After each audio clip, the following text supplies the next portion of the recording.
Hello, everyone. Welcome back to the Fired Up Podcast, episode 12. This time is going by really fast. It seems like we've done our first episode like yesterday, but we're already on to episode 12. And I would say the end of the week has been a little better for the Flyers.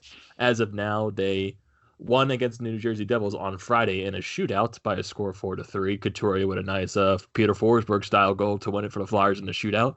And then this past night on Saturday, the Flyers fall to the Toronto Maple Leafs by a score of 4-3 in the shootout as well. So it's not Flyers hockey when you get that stretch of them going consistently into the shootout, which also because you kind of wish like, why can't you just end it in the overtime, please? Because the Flyers did have a plethora of chances in both games in the overtimes, but they just couldn't find a way to finish the game.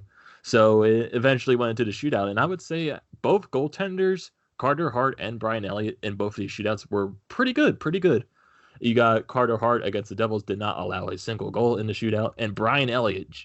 It's just the game yesterday against the Maple Leafs went to 11 rounds, by the way, in that shootout, and Brian Elliott was one of the main reasons that we only went to 11 rounds in general, because a lot of our guys just like they just felt I'll shoot it on the net and maybe it'll go in. It just looked like they didn't try. I can recall one or two players that actually tried. Drew actually tried to deke out Anderson, and Konechny tried a little bit, and he actually scored. It's just like every other player felt like they just took a shot and didn't even try to deke out Anderson or make a move. It's kind of weird. So Chris, just going off of these two games, like, do you hate the shootout at this point? I've always hated the shootout. Shootout's been one of the main things I've dreaded every hockey game. Like, how do you go from that good of a 3-on-3 overtime, with majority of it being in the last 30 seconds with that Matthews 3-on-1 chance and then the Konechny breakaway, and then earlier with the Flyers power play, and then you just go to a shootout that just takes all the momentum out of everything. It's just so boring. Like, I don't know. I think they should, honestly, I think they should just change it to a 10-minute 3-on-3, and then there would be no need for a shootout, even if you had it at the end. Because in the 5 minutes, I think that's just too short. Maybe if you did a 7-minute, I don't know. But I've always hated the shootout. But to go off the shootout, I thought the Flyers played really well these last two games. It was definitely a different team for what we saw against the Islanders and the Penguins. They didn't play like that. They were the mites on ice. But I thought the goaltending was very good. I was surprised that they started Elliott last night. I personally thought that they were going to go with Hart last night against the Leafs, and then Elliott against the Hurricanes on Tuesday. But I can't really get mad over it since both goalies play good. I think the offense was really solid. They didn't really, I guess, kind of wait too long on their chances. They were shooting pretty good. They had some real high quality chances, and the defense looked good as well. They didn't take too many penalties, and if they did, they were pretty. The refs were pretty good with the calls, so the Flyers would get one right back.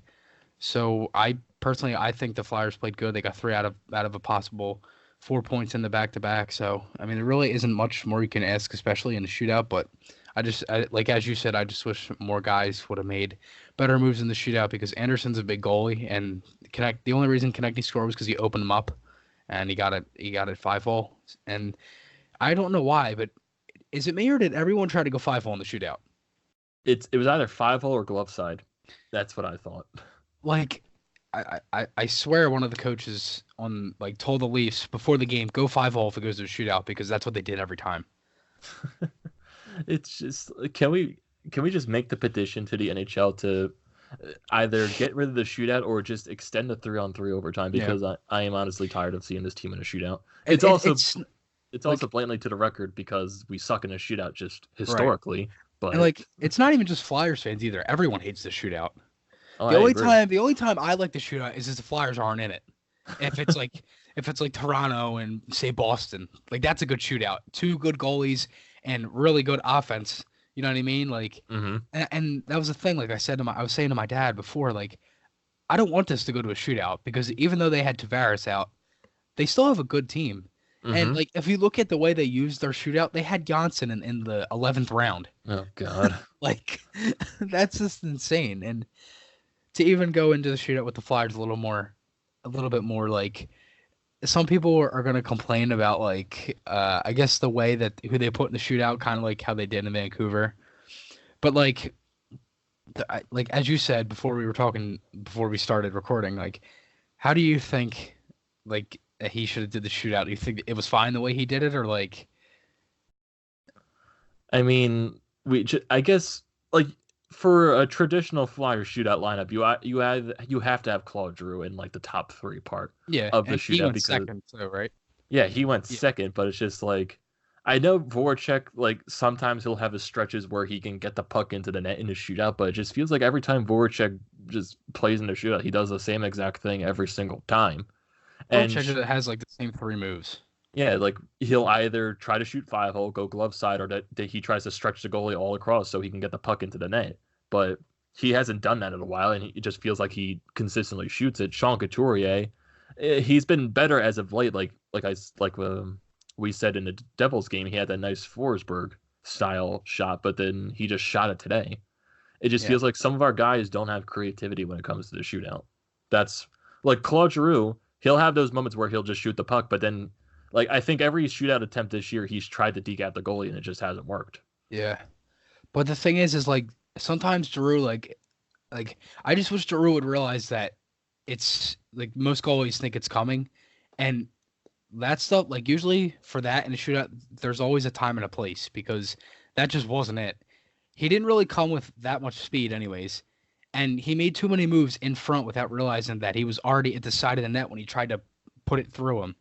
You know what I mean? Mm-hmm. Yeah, Like that's also another problem. A lot of our guys don't use speed in the shootout. no, They get I so the mean goalies because if you use speed in a shootout, the goalie has to get prepared even quicker. right, Like if you're just coming up, taking your grand old time, the goalie has so much right, time in the world to set yeah. up.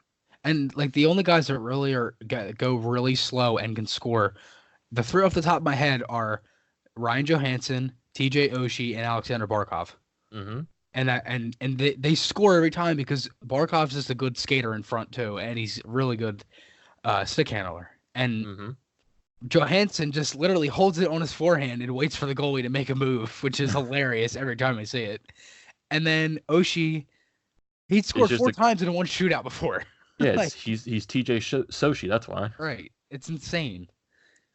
So let's get into this first game of the weekend against the New Jersey Devils because it was an interesting battle. So the Devils do get the first goal of the game early on a power play, and out of all the damn people to score for the New Jersey Devils, it's Wayne Simmons. Of He gets his course. first goal of the season, and Of course. I felt like any Flyers fan could have called that because he hasn't scored a goal yet, and you knew he was just going to score his first goal against the Flyers because Flyers, that's their luck. Uh, and he scored in traditional Wayne Simmons fashion on the power play. He was wide open in front of the net, and he just turned around, tucked it up right under Carter Hart for a 1-0 Devils lead. But the Flyers, they didn't die down. Around, I would say, 4 minutes later, Oscar Lindblom, Travis Konechny, and Sean Couturier come up on a little rush, and it's Oscar Lindblom burying a chance to tie the game at 1 for Lindblom's 7th of the season, and he just continues to find the back of the net, which honestly, this line has been the best for the Flyers the entire season.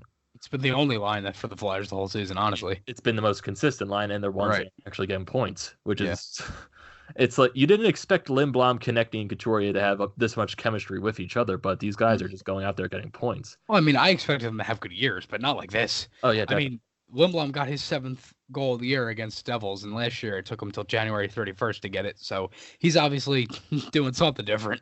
oh definitely. He's just finding the twine. That's basically Right. it. That's Yeah. And and that goal was similar to the goal he scored in Chicago. Mm-hmm. Yeah, he went short side, top shelf. Mm-hmm. And Beautiful shot too. And I would honestly say, because I think after this game, Sean Couturier was talking about he's not fully 100%. So yeah, there's been because I think Sean Couturier throughout this game did not take many faceoffs, and took 3. And the faceoffs that he did take, he didn't look very good at them. He lost.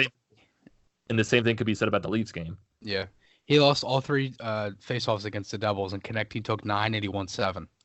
Yeah, so it's really unsure right now what's wrong with Sean Couturier saying that he has looked very off this season. He hasn't looked the same, I guess, from last season. He's been like -4, -5 in some games too. Yeah, even though he did get off to that slow start last year, he did eventually get a lot better. So I do expect Sean Couturier to get a lot better because he has proven to us that he can finish the season very strong. But it's kind of hard. It's kind of tough to see because you don't know what's wrong with him, and no one has really disclosed what's wrong with him. So we go into the second period, and speaking of Sean Couturier, he gets a nice feed from Oscar Lindblom, and he just takes the slap shot from the point, like right around the circle, and it goes off of probably one of the Devils' defenders and in behind Blackwood for a 2-1 Flyers lead. That's Couturier's third of the season and Lindblom's second point of the night. But the Devils, around like 7 more minutes later after the Couturier goal, they get a power play, and Travis Sanheim once again falls flat on his ass on this power play, and it's in front of Nico Hischier. So after Sanheim falls, Hischier is wide open to get a cross crease over to Sammy Vatanen, who just rips it top shelf past Carter Hart for a 2-2 game at the end of 2. So this is the second game in a row that Travis Sanheim has fallen on his ass, and it's led to a goal. So, yeah. Oh my God. And hint that it's probably going to happen again against the Maple Leafs. So that'll be fun. Yeah. Wink, wink. Wink, wink. So it's a 2-2 game after 2, and the Flyers, this is pretty much an evenly matched game. I don't think no team really took over this game. It was pretty evenly the entire way through, which is not a bad thing. It's good to see like competitive hockey that's entertaining. So, and I would say that the Flyers in this game and also against the Maple Leafs, they played pretty much the same, I guess, type of game against both teams. Mm-hmm. And they just didn't get the 2 wins that they needed. They just got 3 out of 4 points, like you said. But right. Like you said, the Flyers did play really well this weekend. Yeah. So the only thing that worried me about last night's game was that start they had. Oh yeah, definitely. That was a horrible they were lucky to tie it because that first period was horrible. Oh, if they didn't score that period, that was a bad period. That was probably the only highlight of the period. Well, they scored and it was on the power play. And speaking of highlights, like you say, going into the third period, this Taylor Hall goal, this is something because it's goal of the year. Yeah, there's way better goals of the years, but Taylor Hall coming in on a 2-on-1 for the Devils, and you got Justin Braun tracking behind him. So Braun comes behind him, cross-checks him, pushes him down, and Taylor Hall still manages to put the puck behind Carter Hart for a 3-2 Devils lead. And I'm just like, 1, terrible defense by Braun. 2, how the hell did that go in? I don't even know. It literally looked like the puck teleported into the net. So, in Taylor Hall fashion, because he's a great player, he finds a way to put the puck in the net for a 3-2 Devils lead. But not that long after, Joel Farabee actually gets an NHL goal that counts. And oh my God. It's Raffle going around the net, getting a nice feed. It goes off of a Devils defender and right to the stick of Joel Farabee, who takes the shot, and it goes off of another Devils defender and off Blackwood as well for a 3-3 tie, and Joel Farabee finally gets a goal that counts. It wasn't offside? Yeah, it wasn't offside. Oh my God. He actually counted. And it's going to be snowing soon. Oh my God. That's crazy. It wasn't offside. The celebration could have been better, but hey, it's his first NHL goal, so he'll take it any day of the week. So that's how this period ends at a 3-3 tie going into overtime. And nothing really happens in the overtime. No power plays. It's just clean 3-on-3. Both teams get their share of chances, but nothing really goes through. Total shots in that overtime were 4-2 in favor of the Flyers, and total shots throughout the entire game were in favor of the Flyers, 31-26. So let's get into this shootout, because it was a pretty boring shootout until Couturier's goal. So you got Jake Voracek going up, save. He misses. It's typical Jake Voracek. He just shoots it and hopes it goes in. And then you get Kyle Palmieri coming for the Devils. A nice save by Carter Hart. Claude Giroux tries to deke out Blackwood. He beats him, but he can't beat the post. So Claude Giroux misses. And then you get Jack Hughes. He misses. And then Sean Couturier has the goal of the shootout. He comes in, moves to the left of Blackwood, and puts it in to the right side with a little Forsberg deke, which was really, really nice. And then you get Taylor Hall coming in, and you were just like praying to God that he doesn't tie this game and extends the shootout like last night against the Leafs. And he tries to shoot it, and Carter Hart gets down and makes the save, and the Flyers win this game by a score of 4-3. And the Flyers actually win a damn shootout. This will probably be our first shootout win until like January. So we got our first shootout win. That's all that matters. So I would say overall this is a really good game by the Flyers, and I just hate that it goes into the shootout. But Carter Hart, in the shootouts that he has performed in, he has looked really good. in He the shootout. has. I think he's only given up like one I or two think goals, and that I was think against one. Vancouver. I think it was only one goal actually. No, he I gave up the Patterson and Pearson. Oh, true. Yeah. He has. He's only got up 2 goals yet, like you said, against the Vancouver Canucks. I think last season was his first shootout against the Maple Leafs, and he shut them out. Mm-hmm. And he shut at the Devils right here. So, hey, hopefully this is a game for Carter Hart to build on.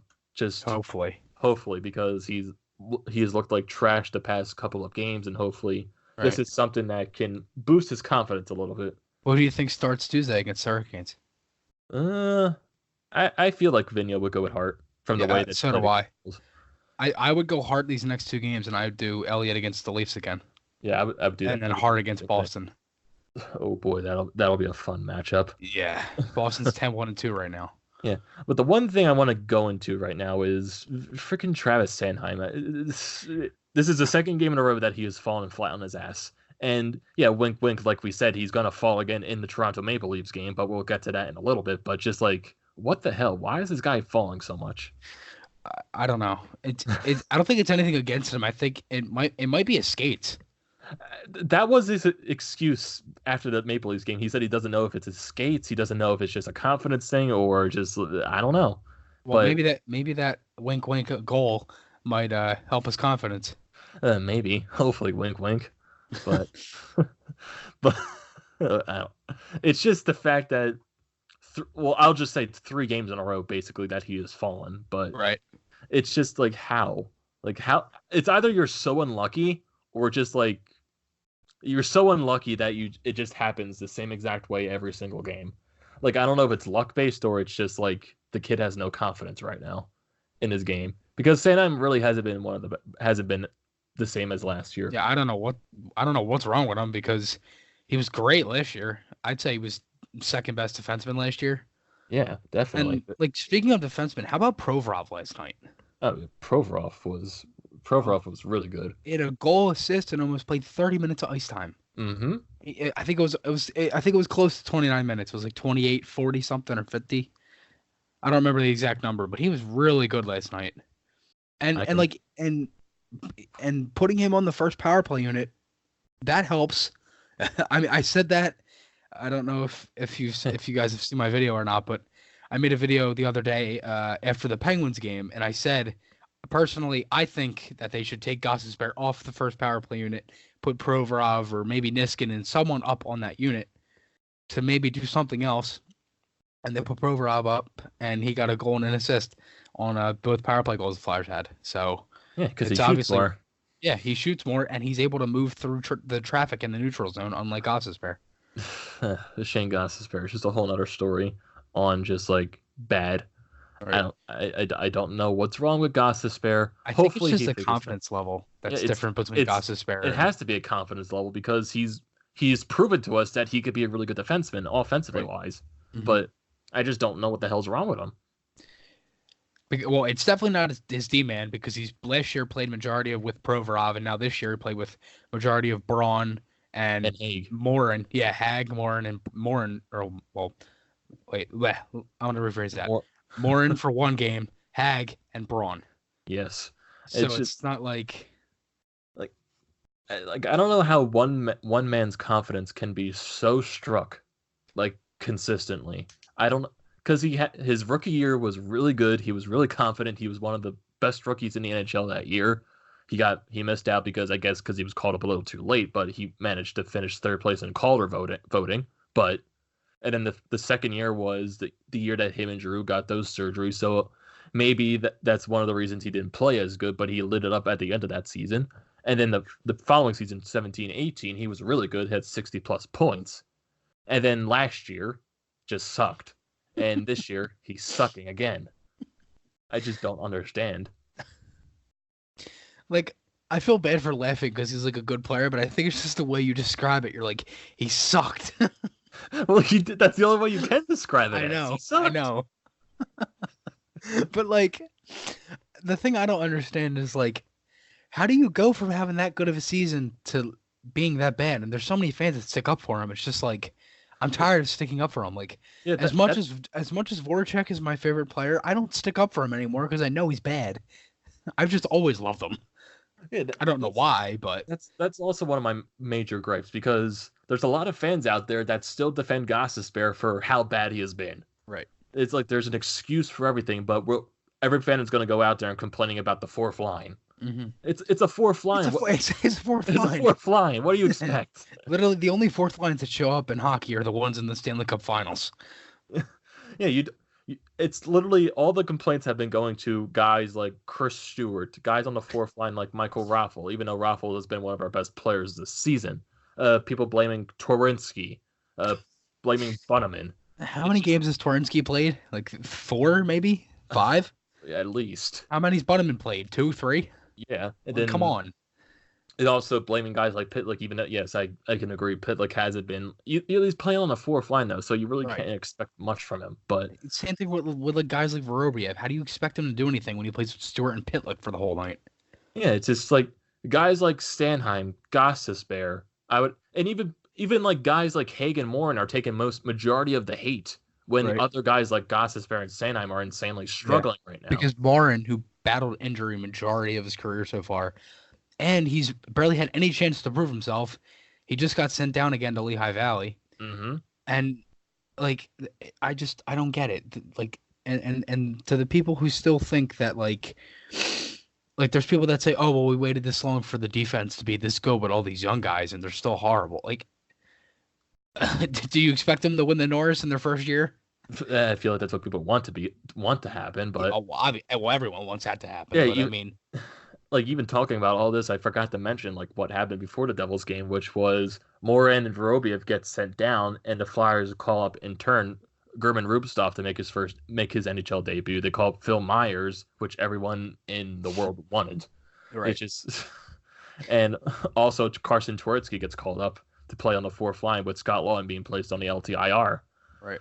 Because he had surgery on that finger from the block shot. Even though he had surgery on that? Yeah, I think he had surgery, but he's still expected at least 3-4 weeks. Yeah. So that's like around the end of November, right? Yeah, he was put on LTIR because you know when he's going to come back. Patrick's not being put on LTIR because you don't know when he's coming back. Right. That's one of their problems right now.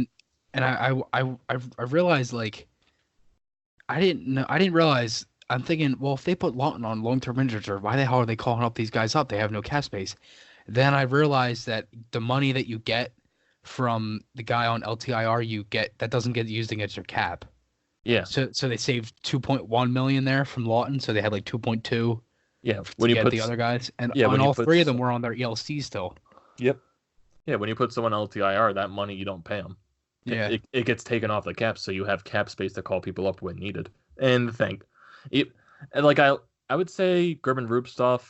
I liked what he's performed on the fourth line, but he just like hasn't been out there that much to where you say, "Oh, this guy is spectacular." Yeah, well, I mean, exactly your point. I mean, he's been on the fourth line, and it's not like Rubsov's going to come in and do everything. It's kind of the same thing when they called up Albay Kubel last year.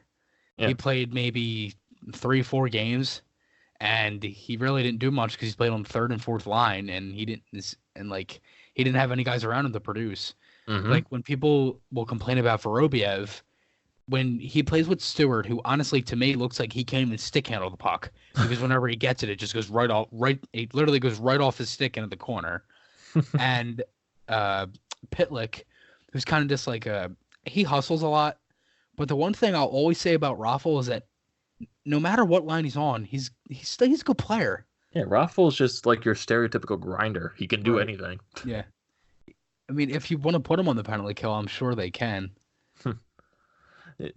But it's just some people. I think they just have like when a rookie gets called up and we hype them up a lot, they expect them to go out there and score 50 points a night, right? Which is just not possible. Yeah. So I mean, like, do you think they should have brought up Frost or Albay Kubel instead of Rubtsov?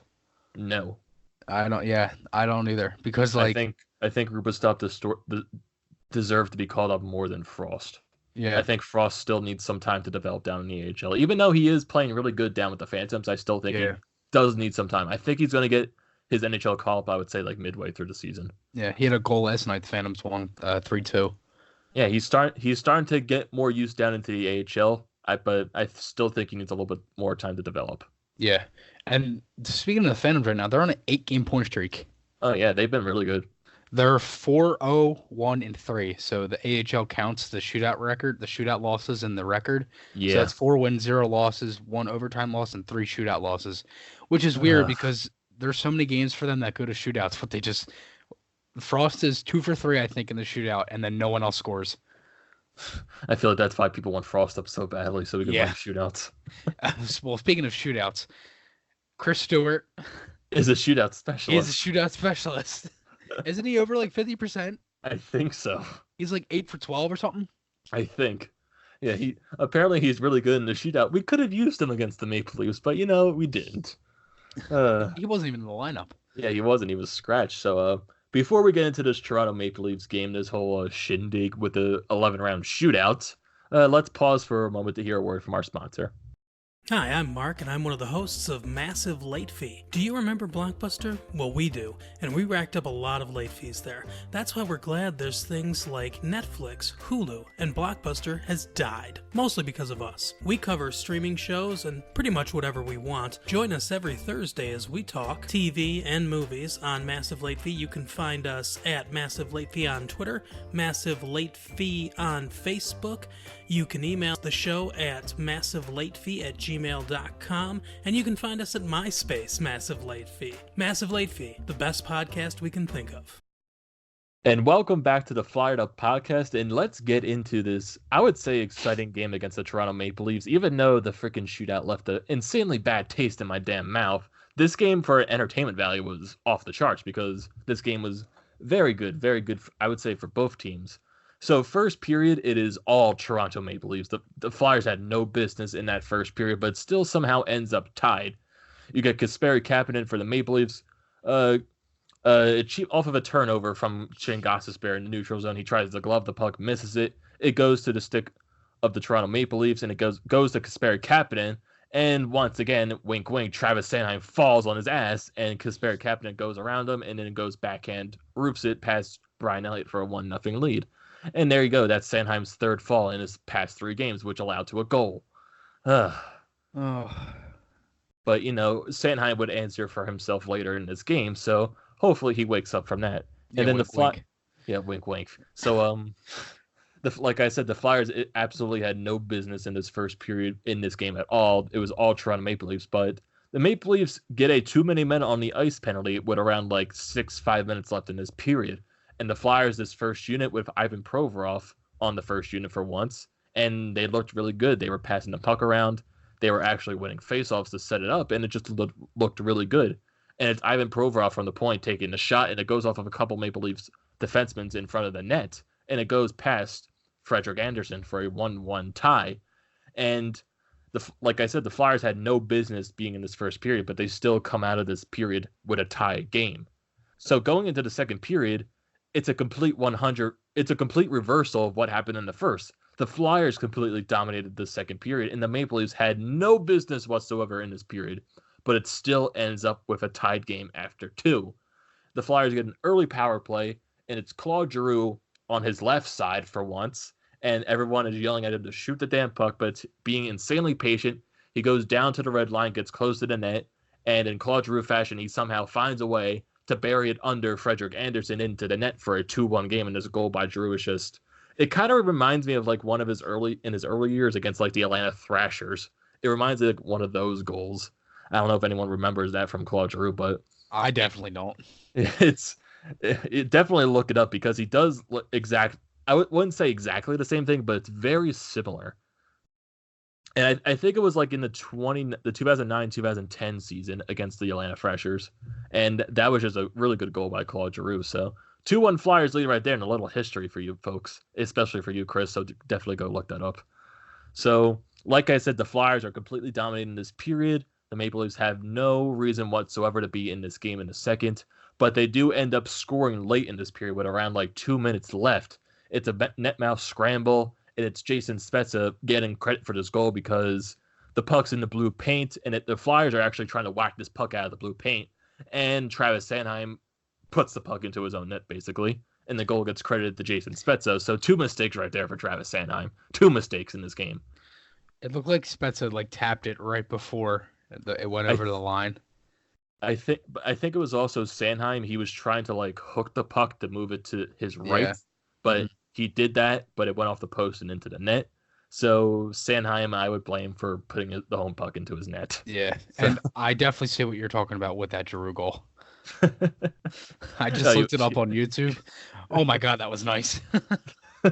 See, I told you, a little history lesson for you right there. It's Yeah. basically Oh. similar. Those black uniforms.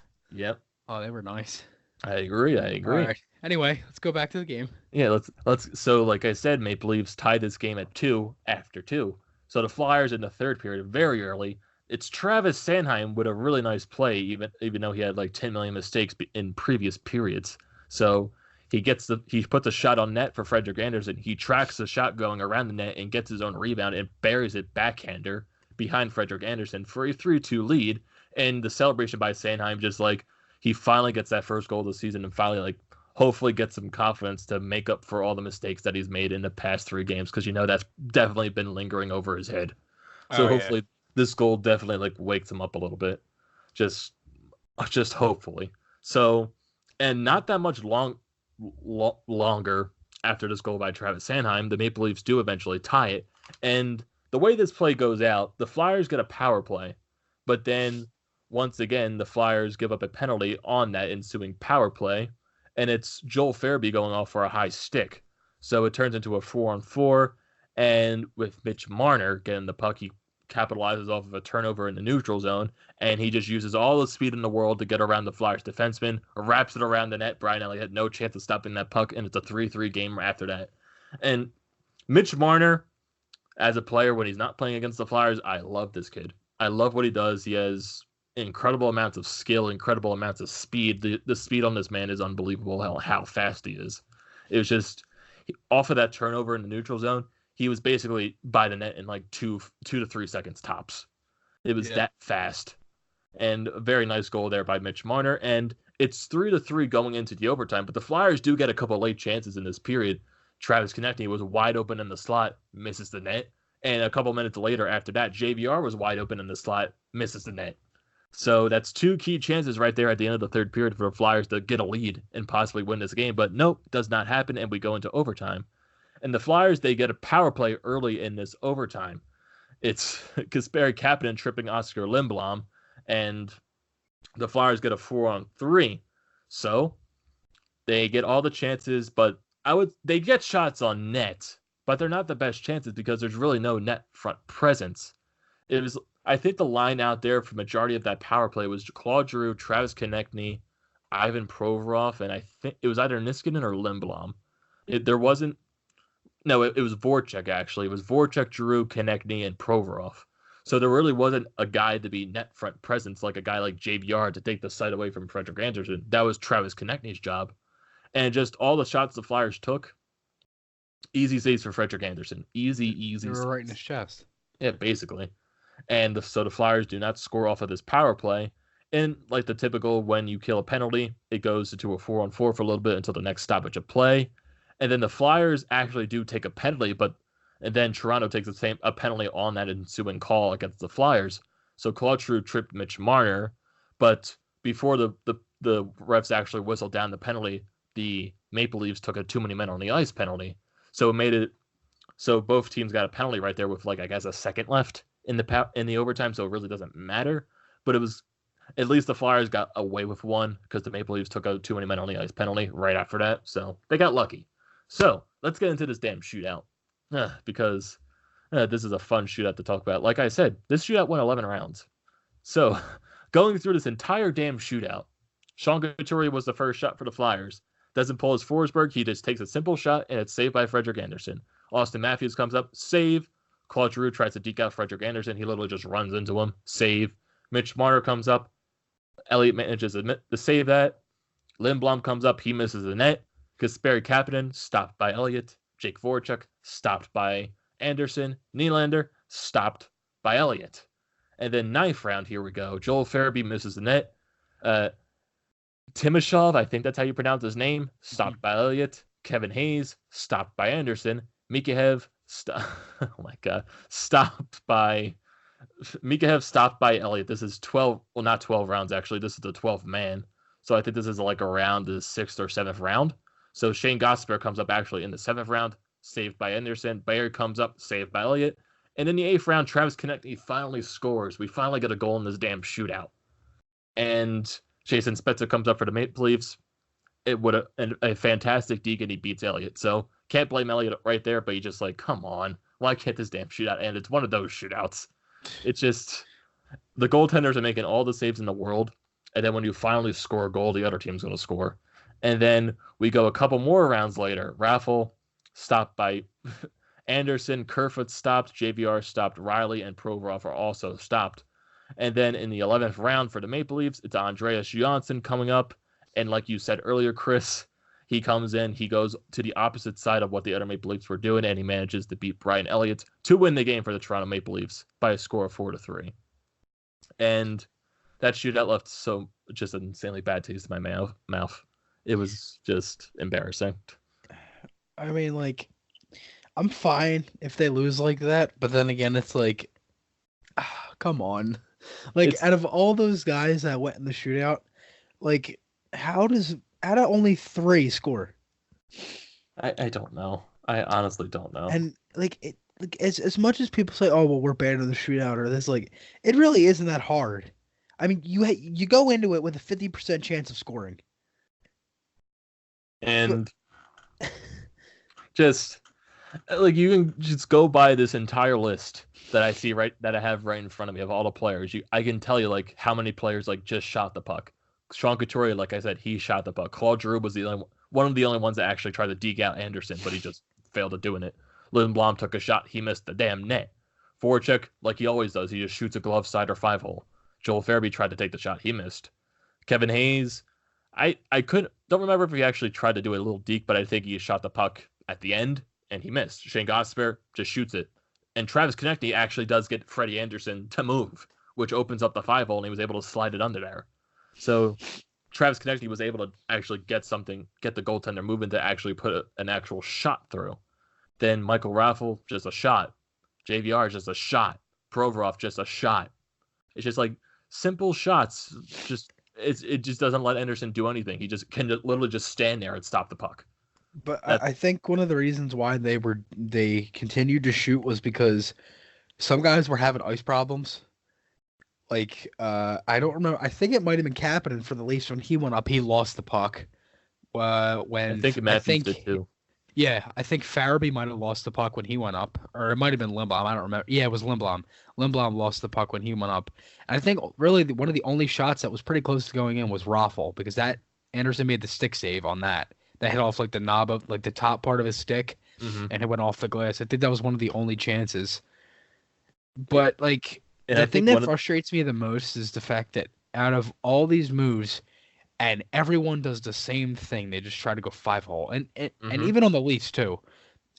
Like twice they try to do that Kucherov where they fake over the puck.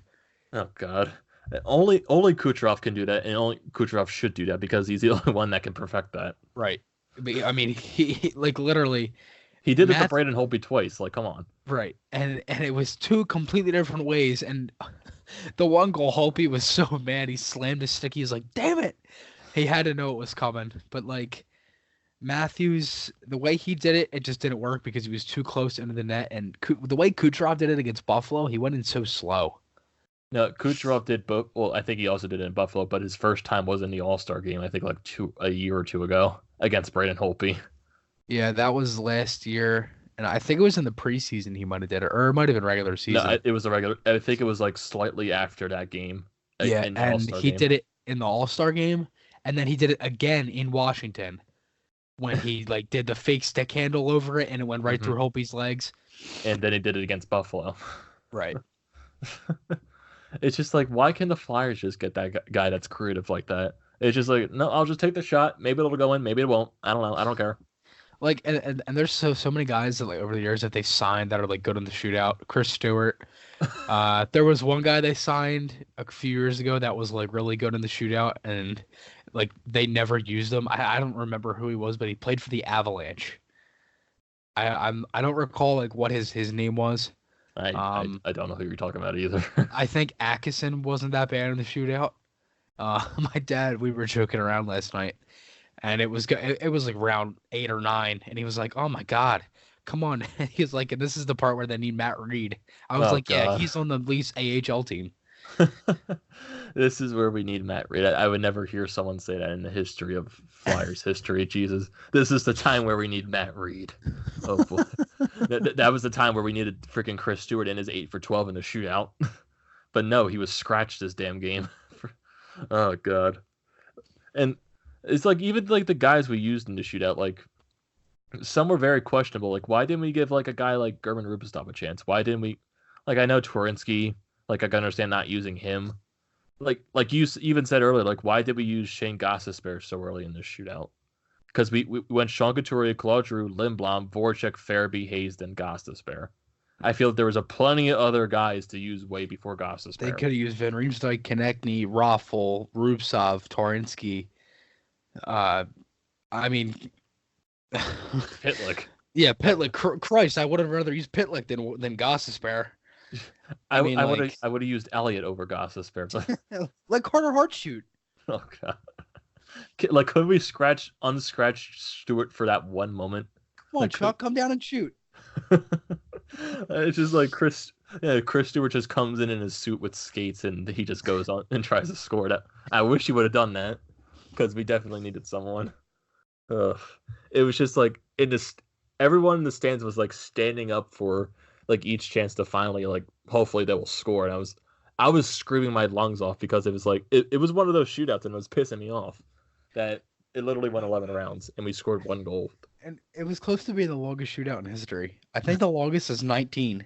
Oh God, It would not. was Washington and Florida. I think it was 2016 or 15. Yeah, I feel bad for the fans that have to watch that. Dude, like that's so nerve-wracking. Like literally, if it's a shootout where the goalies are just making every single save, like that's very nerve-wracking. Oh, Or I know. if like I would like to see a shootout where it's just goals literally every time because that would be funny. That would be really funny. That would be actually really nice to see, like, because one, it's good to see that they score, but then again, like, the only good thing that came out of it was that we know Elliott's pretty good in the shootout, and Konechny can maybe make some good moves. The Flyers just suck in the shootout. That's fact. That is bona fide fact. Oh man. So, wrapping up these 2 games, like the Toronto Maple, both shootouts and the Maple Leafs one just really left a bad taste in my mouth from what you people can understand right now. So yeah, that happened. It's just like I want to be positive, but I think with the Flyers right now in general, I still see them as last year's team, but just like a tiny bit better. They still have to show me that they can put a really good stretch of wins together. They just haven't done that yet. I know this is only the second month of the season, so there's plenty of time that they can do that and put some stretches together, but they need to do it on a more consistent basis. It can't just be win 1, lose 1, win a couple, lose a couple, or win 1 and lose like 3 in a row. They need to put a better stretch together. Like I mean, but honestly, by the time you hear me say this, by the end of the season, you're probably like, if you had $1 for every time you heard me say this, you'd probably be rich by the end of the year. But like the teams in our division are winning right now. Like the Islanders have won 9 straight, and like it's honestly crazy because every team is like close to coming up behind us. Like if that makes sense, like they're close. They're like really close. Like behind us, like the teams behind us in the standings. Right. I can't really like I couldn't get that out. I don't know why, but like division wise, okay. So let me look at the standings here. It's pretty close. I know the Capitals are in first. The Capitals are ridiculous right now. Yeah, you got the Capitals with 23 points. Jeez. The Islanders with 20. They're 10-3-0. Oh boy. Carolina is in second with 19. They're 9-4-1. That's who the Flyers play next at home. Then you got Pittsburgh with 17. They're 8-5-1. Then the Flyers, who are in a playoff spot right now, 6-5-2 with 14 points. Columbus 5-6-3 with 13 points. You got the Rangers 5-5-1 with 11, and the Devils 3-5-4 with 10. And some other like teams that are playing very good. The Sabres are still doing good. Tampa, I don't know what the hell is wrong with them. They're 6-5-2, same record as the Flyers. Boston's 10-1-2. Detroit, they are on a. They're 1-8 and Detroit's on- 1 in their last Detroit- 10. Yeah, they're. Oh my God, they're really bad. Yeah, Wow. they're just a bad team. And somehow Ottawa is lower than them. I don't know how. Because it's Ottawa, and they played less games. True, yeah. Detroit's played 15 and Ottawa's played 12. They got 3 games in hand. I'll give a victory to Ottawa because they beat Tampa Bay. That's why Tampa Bay sucks right now. Yeah. And like the West is like it's kind of weird cuz like what I don't understand is why are so many teams like that bad? Like Dallas, they're in 5th, Winnipeg's in 4th, and Colorado, Nashville, and St. Louis are the top 3 and St. Louis is a 3-point lead over the This is making my standings predictions look very unprofessional right now. Like the it's teams I predicting predicted too. I predicted freaking San Jose and they're in last place. Oh my God. They're Winnipeg. 4-10-1. Winnipeg, Jesus, Dallas, oh my God. Like I expected I did say Vancouver would a little bit break out, but I didn't expect this much right now. 20 points. And for Vancouver. Arizona, they're 8-4-1 and they're in 6th place. Oh my God. They're a point behind 3rd. They're 2 games behind 1st place right now. Arizona's playing very good hockey right now. They just beat the Avalanche last night. I think 3-0. Yeah, and Kemper's been playing out of his mind. Oh, Kemper I know. has been really good. They've always had a good goalie. They've never had the Scoring. the depth in the offense. They've never had it. Oh my God. Speaking of, Calgary last night Milan Lucic. Oh no.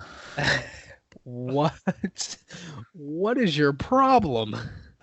This was against Columbus, right? Yeah. So it's the play is literally one of the players from Columbus is going to the net. Okay, Riddick makes the save. So a typical player, he would crash the net, try to get the puck loose. So the whistle blows, and one little tap to the goaltender, and Milan Lucic literally just comes flying with a Superman punch and knocks the guy out. It was like Superman punch. Lucic, what's your problem? And the best part is that the whistle didn't even blow yet. He's jabbing away, takes his stick up, and then the whistle blows. And then you just see Lucic going, bam, right in his face. Falls right on the ground, and he's still hitting him on the ice for no reason. And he got suspended 2 games, which was ridiculous. He should have got at least 5. Yeah, I don't understand the NHL and their suspension rules. Yeah, it was just like the NBA, too, at the Sixers. How did Embiid only get 2 games? Same with Karl Anthony Towns. Because it wasn't it wasn't to the extent of freaking Lucic. It was literally just like a wrestle on the ground. Oh, I know, but I was expecting at least like 5 out of that because that rarely happens in the NBA. Like if it happens, it's like a bench brawl. But like it's like baseball where like it's the only thing that happens in baseball is when the batter gets hit, they get pissed off and they start saying stuff to each other, and then all the benches run out. Oh God! But just like Lucic, I don't know what his deal is. He has been terrible since he has signed that. He had one good year after signing that massive extension to go to Edmonton, but he has been terrible ever since. So that's a definite waste of money right there, and he's literally that. Yeah, like I said, I agree with you. He should have been suspended a lot more games. Definitely. Definitely. Even 3, I would have been content with. Mm-hmm. But maybe at least 5. But like 2 games? Yeah. Come on. I don't get it. Another thing was did you see Scott Sabarin against the Bruins? Oh yes, when he was knocked unconscious from landing on the ice. Yeah, that was kind of like Edler scary. last year against the Flyers when he just hit the ice. Yeah, and he was in a puddle of blood. Yeah, that was scary. That was scary. But I thought like a real I thought it was like a fight when I saw the picture because someone posted it on Instagram and I saw it and it was just all the benches standing over at the boards. I was like, oh, was there a fight or something? And then I saw no gloves off or anything, so I was like, oh, I didn't know what happened. Yeah, I looked it up. I saw it on Twitter, and he just hit the ice. Yeah, it was scary because he was going to check Bacchus, and he fell to the ground, and I don't know if he. I would assume he went unconscious from his head hitting the ice, but I'm not sure if he went unconscious from because I think his head hit Bacchus too, like his shoulder. Yeah. So it's like an extensive blow. Like he runs in the back, his head hits his shoulder, he falls to the ice, and he literally lands face first onto the ice, and he's unconscious for like a good like 5-10 minutes. And like you got to feel bad for a guy like David Backes because he's literally just standing right there in front of him, like trying to hold back his tears because like I didn't mean for this to happen. Yeah. Like you got to feel bad for Backes right there. And Backus wasn't even following through. Like it was just like a finish your check kind of play, and he just hit him in the wrong spot. Mm-hmm. But I guess there's a sign of good news that he only suffered a broken nose.